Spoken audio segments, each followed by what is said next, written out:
Hey, Project Zion podcast listeners, this is Blake Smith, and I want to welcome you to another Extra Shot episode on hospitality. Recently, the Council of Presidents of 70 led a 2-day session on hospitality in the Central Mission Center. The Council has been gracious enough to allow us to air these presentations for you, our listeners. This episode is titled Hospitality with the Spiritual but Not Religious, and was led by Senior President of 70, Karin Peter. So I'm Karin Peter. I serve as Senior President of 70, and I'm just thrilled that the whole Council of Presidents of 70 is here. So this session is about spiritual but not religious, and how do we offer hospitality to people who self-identify in that way. So I want to start with some background. What we're going to be talking about is based on research and statistics from the USA. We recognize that it's different in other countries. It's also very different in different regions of the USA. And so I'm known for offering book recommendations, and I have one for you. And it is American Nations: A History of the 11 Rival Regional Cultures of North America. It's by Colin Woodard, and it's published by Penguin Press. We, because of research and a group called the Pew Research Center, we have all kinds of statistics about religion in America. And we have an idea about where religious participation is heading in the United States. And it is on what we would call not so much a decline as we would say the people who identify as not religious, or what we call spiritual but not religious, is the fastest growing group of people in the United States when we ask about religious participation. Now, this is of interest to me because I live in the most non-religious section of the United States, which is Western Washington. And it's been that way for a long time. So J.J. Cornish, who was a missionary in the church way back in the day, wrote a book about his life and ministry. And he had been a successful missionary all over Michigan and other places in the church and told miraculous stories. He got assigned to the Pacific Northwest as one of his last assignments. And he wrote to headquarters and said, "These people out here are the least religious, ungodly people I have ever met in my life. This is horrible." He had no use for any of us out there. And to be honest, the Pacific Northwest kind of likes that image of itself because they really identify as spiritual but not religious. And honestly, I kind of identify as spiritual but not religious, because where my communion with God happens is less about a structured service and more about how I engage and feel in authentic relationship with God's presence. So, what are some things that we need to know? First, who are we talking about? So the spiritual but not religious, or Pew Research calls them the nones, N-O-N-E-S, people who have no religious affiliation. In the United States, between 70 and 80% of people say they have some kind of belief in God or the divine presence, whatever you want to call that kind of spiritual encounter. But only 25% of those attend religious services. And sometimes that attendance is not weekly or monthly, it's holidays or special events. So, and it differs around the United States. In Missouri, what do you think the percentage of people who go to church weekly might be? 37% of Missourians go to church on a fairly regular basis. But here's the interesting number. 28% of Missourians have no religious affiliation, but they still identify as having some kind of belief in the divine presence, the creative presence, what we would call God or God's Spirit. So that's the number we want to focus on. And in different parts of the Midwest, the numbers vary a little bit. If you go down to the Deep South, you get some big numbers for churchgoers and some smaller numbers for spiritual but not religious, but they're still there, between 16 and 20%. So that's what we want to kind of focus on. Who are these people? So they are people that don't have a religious affiliation. They're not Christian, they're not Buddhist, they're not any kind of organized religion. And that's what we're calling the nones. People who fit in this category have a connection and a yearning for spiritual encounter, but they're not interested in religious doctrine, which is hard for us in Community of Christ because we spent decades talking about our church and inviting people to church and figuring out what do we need to do to get people to come to church? What's the right way to have worship at church? What's the right music to sing at church? That fits in with doctrine and practice, but that's not what people are yearning for. So if that's what we understand, but it's not what people are interested in, we have a chasm. This chasm also includes the way people contribute. If you're spiritual but not religious, contributing to a church is not of interest to you. But it is of interest to contribute to activities and events and experiences that have meaning for you. And we'll talk about what some of those are. But because people aren't going to church, of course, giving patterns change. And we struggle with how do we encourage people to contribute in the life of the church if they're not interested in church? Well, there are ways, and we'll talk about some of those. Because they still desire meaningful, relevant engagement. And that's one thing we can do. In fact, we have an enduring principle called blessings of community, which really is all about meaningful, relevant engagement. Spiritual but not religious folks are also people who are yearning for inclusive community. They hear the Christian voice that talks about all the people that aren't worthy, or all the people that are wrong, or all the people that are not welcome, and that is not of interest. They're interested in inclusivity. So this group of people across the U.S. is about 24%. They have a belief in a greater power. They're not interested in religion, but they're yearning for some kind of community. And this group is made up of a lot of different kinds of people. So let's talk about who they are. They're people who are just burned out or fed up of institutions and the busyness of life. They are people who are interested in some kind of mystical relationship with the divine, as opposed to a traditional kind of church worship experience.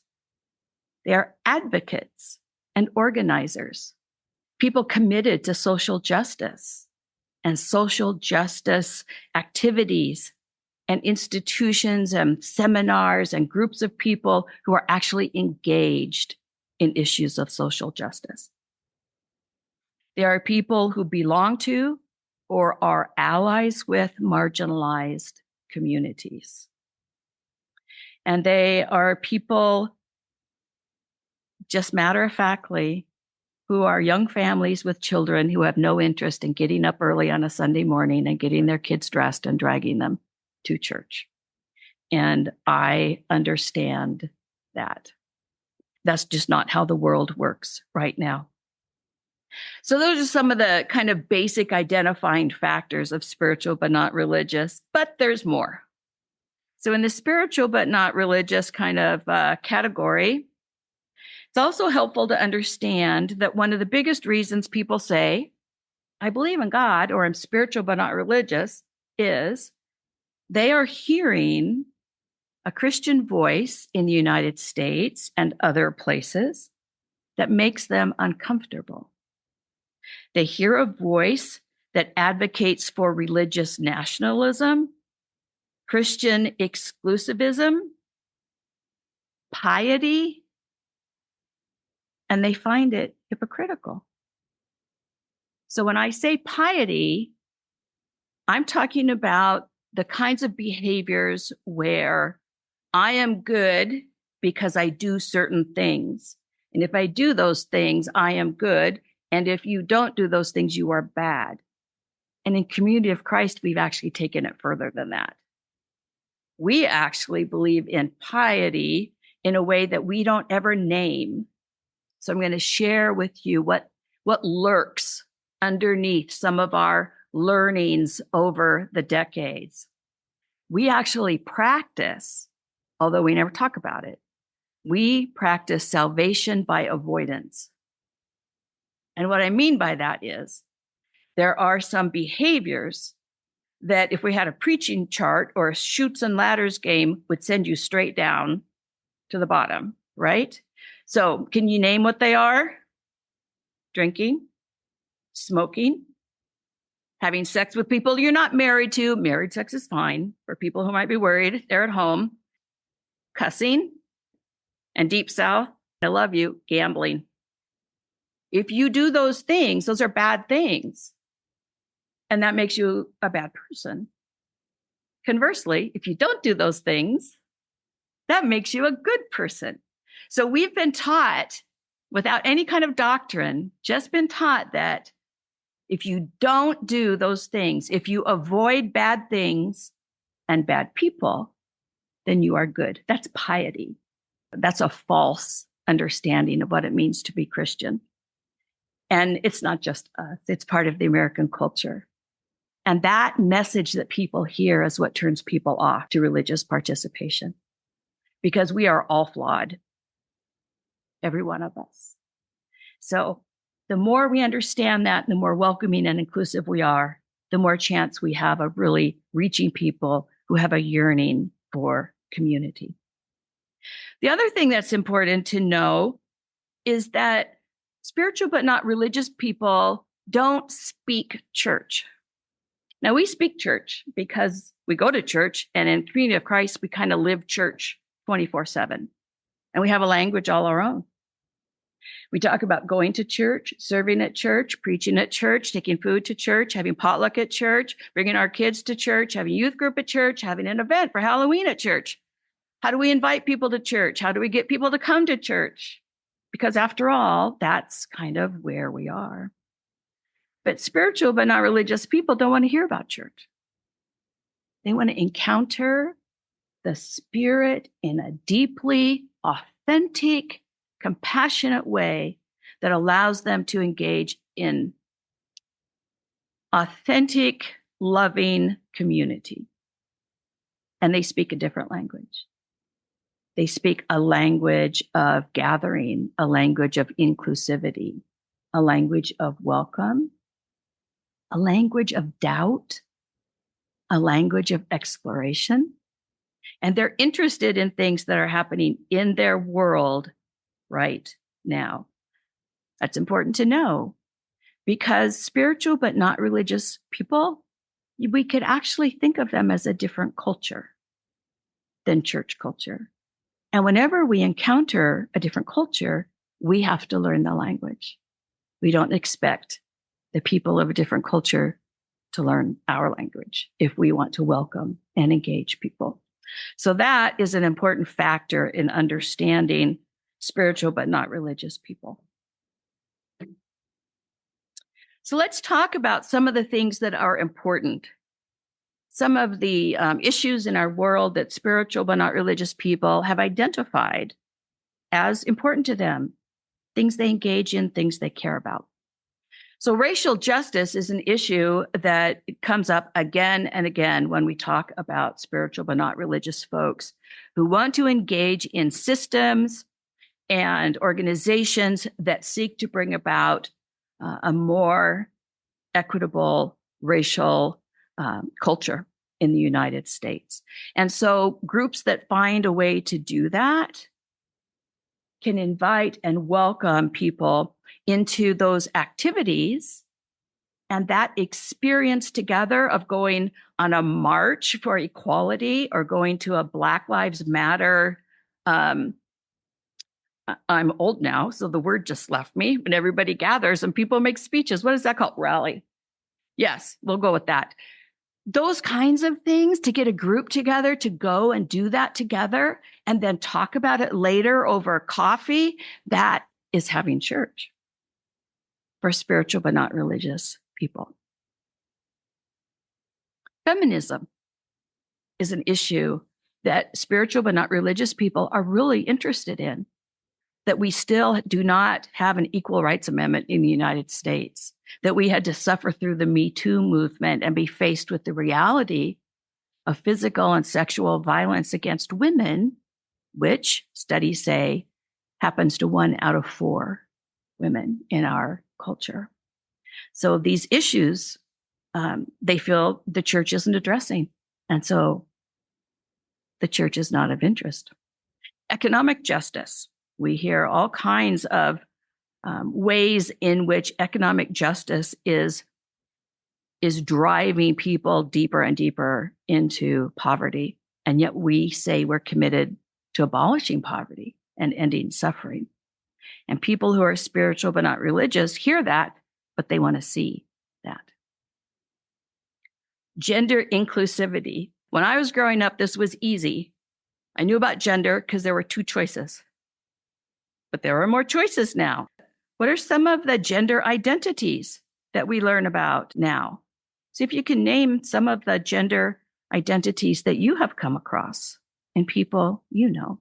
LGBT, questioning, non-binary, asexual, gender fluid, pansexual. There's all kinds of different ways identity is understood and claimed by people today. And acknowledging that and honoring that is one of the things that spiritual but not religious people celebrate, but often is not celebrated in the life of church communities. But it's important if we really want to find ways to be with and engage with spiritual but not religious people. Climate crisis. So the reunion material this past year was a big hit for all those younger people that never come to church, but grandma and grandpa got them to come to reunion. And we heard a lot about this reunion material. People wanted to have this more than just one reunion year. It was a super resource to have. And so in your congregation, to use that in your congregation for a discussion group would be a great way to invite people who wouldn't be interested in church, but would be interested in a community that takes this as a serious spiritual issue. And simply belonging to community. There's a Starbucks by my house in Western Washington, and it had a flyer up and it said, Church Without Religion. If you are interested in a church without church, this is where we meet and this is when we meet. They do the community, they do the table fellowship, they do the children's activities, they have coffee, they share deeply, but they don't do what we might call church. But the language they use is the language of community that we celebrate.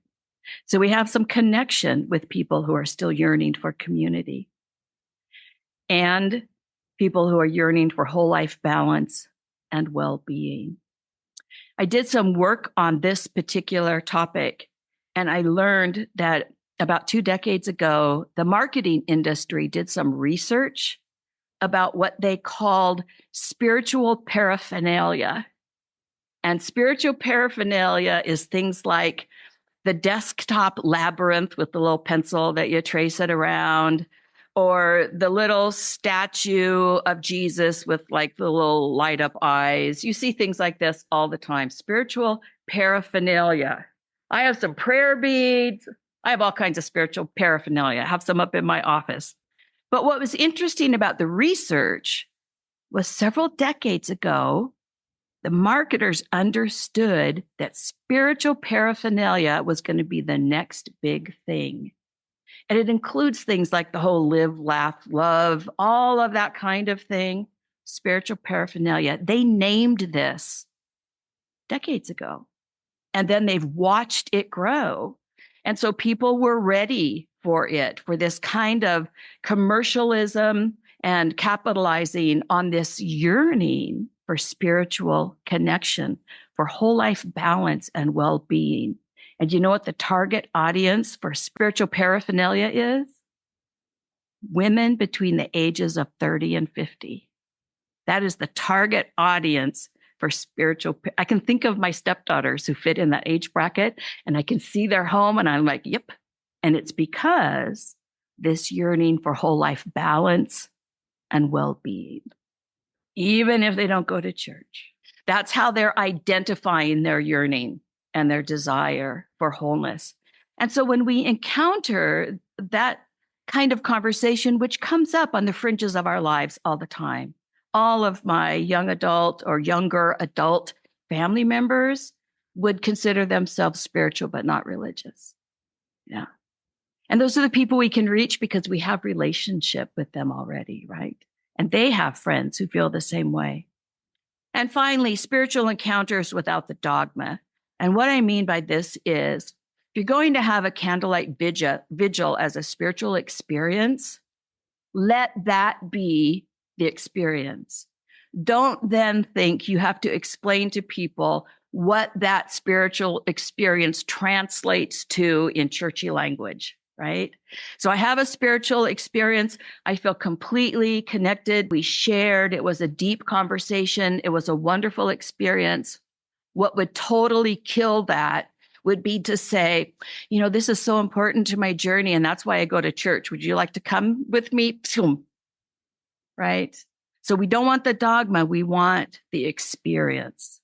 And that is critical when we're talking about this particular group, because they are looking for deeper meaning in their lives. I'm looking for deeper meaning in my life, and I'm guessing you are too.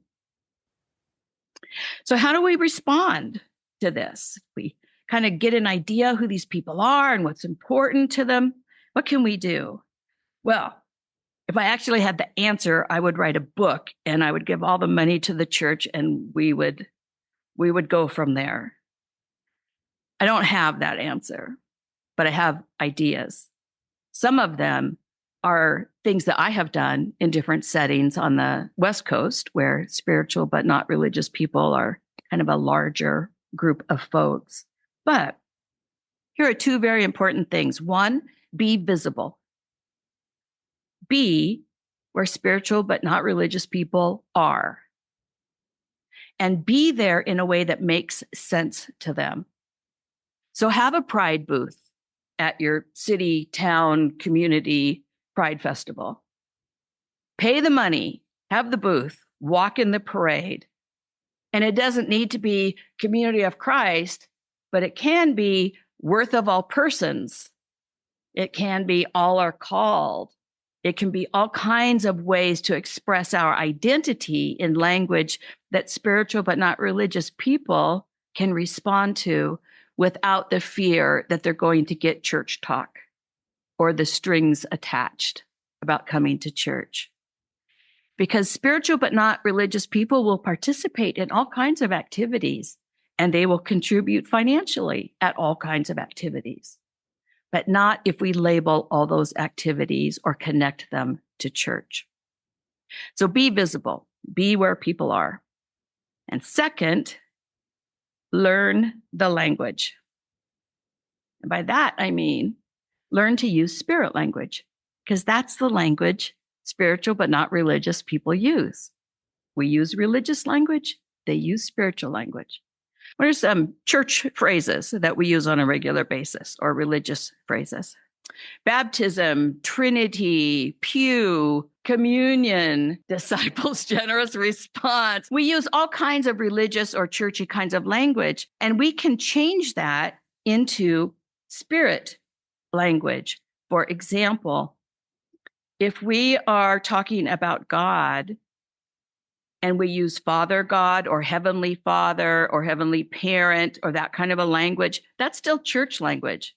But we can use all kinds of titles or words, descriptors for God. Creator or creative spirit, the divine, singing bowl and prayer flags, ground of our being. That's a beautiful phrase to address God. Language that evokes what really is down in there in all of us, right? But we've learned to share it in these really constrained ways that are specifically religious, that spiritual but not religious people simply don't relate to. So the first thing that we can do that's really helpful is to learn the language of spirit and to talk about spiritual presence and spiritual yearning and to use those kinds of phrases in our daily life, because you never know when you encounter someone. So on the airplane, I fly a lot. And if people ask me what I do and I say I'm a minister, they don't want to talk to me anymore, which works great when I'm tired, but it's not quite effective for a 70. So I've learned to use spiritual language.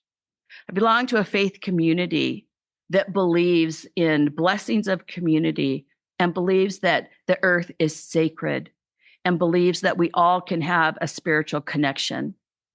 That's the language that encourages conversation with spiritual but not religious people. So be visible, be where spiritual but not religious people are, and learn the language. The next thing that I want to tackle is imagery and social media. So one of the things about imagery when we use our webpage or social media or Instagram accounts for the church is that we tend to put churchy images out in our postings. Or if we let grandpa run it, they're kitties with little scriptures. So I know some of your congregations have done that, and that's lovely, but that's not going to reach spiritual but not religious people. But imagery about inclusion, imagery about expression, imagery about community, imagery that evokes spirit. So candles and flame and those kinds of things are meaningful and can be used in effective ways when we're using social media. And when we use social media, that's what we want to do. We want to use it creatively, but it needs to be monitored. It needs to be current, it needs to be updated, and it needs to be relevant. So I see all the time people with the church Facebook page, and they'll say on Sunday, the sermon is about, and I hate to say it, but our themes on Sunday are churchy. They're really churchy. And they put that out there. Our theme is this day, come to church. Well, that's great for church people, but that's not going to reach spiritual but not religious people. So I went to a church in the St. Louis area. And as I walked up, I saw their sign, and it said on the sign, Sunday, unfair labor practices. And I thought, oh, well, that makes sense. St. Louis is kind of a union town. I could see where maybe there's some kind of speaker coming in to talk about. No, it was the scripture about the vineyard and the people getting paid the same, whether they started in the morning or at night. But that pastor knew what he was doing, right? Unfair labor practices. If you're interested in social justice, economic justice, racial justice, feminism, that would appeal to you, right? Now, I don't want to offend anybody, but I told the last group, my husband, who's an evangelist, when I say he made me mad or he has offended me, he's like, listen, I cannot offend you. You can only choose to be offended. So I'm going to ask you to not choose to be offended, because there was a post out on Facebook around a couple of weeks, maybe a month ago, showed a big church, a big evangelical church, had 3 banners. WTF. So most of us know what WTF stands for in the vernacular. But then if you looked in the smaller words below WTF, it said worship, teaching, fellowship. So if you are spiritual but not religious, you caught the WTF and you thought to yourself, that church has a sense of humor, right? Right. So they're speaking the language of the people they want to reach. We can learn from that in our social media and the way that we put messages on our signs. My point with this really is that we, for a long time, have thought in terms of what we do and how we are is sufficient, and we invite people to come, and then we're frustrated when they don't or they don't stay. And I want to encourage you to think about your own spiritual journey and find things that are important to you, activities that nourish you, and translate them into spiritual language, translate them into spiritual imagery, and think about ways that you can reach the people you know, the fringes of your families, your congregation, your communities, who are looking for that kind of deep, authentic connection, because that's really what we're about at the very core of who we are. So we have a broad range of persons who live out their discipleship in community of Christ. And we're pretty diverse in what we do, but we need to learn how to communicate that. So in any messaging you put out there, be current. Invest some time or some money in getting someone a tutorial on how to use social media creatively. You can get a Canva account, and it has a ton of helps that would really be great for most larger congregations who can afford the $119 to have a Canva account. Take a risk. Stream a Facebook Live event that doesn't talk about church or religion, but talks all about some kind of spiritual practice that your group is engaging in and what that means for you. Make a TikTok video, post a Facebook reel. There's nothing wrong with having a sense of humor. But take care with the images you use. So avoid kitschy, puppy kitty kind of images. Avoid flags or political imagery. Avoid overly religious imagery. And above all, avoid what I call the white Jesus imagery. Right? So there's all kinds of wonderful images out there that help us contribute to a message in the world that says we are welcoming, we are inclusive, and we understand these issues that are important to you. Racial justice, feminism, economic justice, right? Inclusivity, gender. Show that in what you show the world. Because diversity is one of our biggest blessings in our own sacred community. And we are centered in the one who brings mercy and grace. And certainly our community has room in it for folks who are spiritual, community-oriented, and justice-focused. So as a spiritual venture, boldly go where no man has gone before, and find a way to enter into your spiritual journey with a companion that you can have an authentic relationship with and build a new community. Thanks.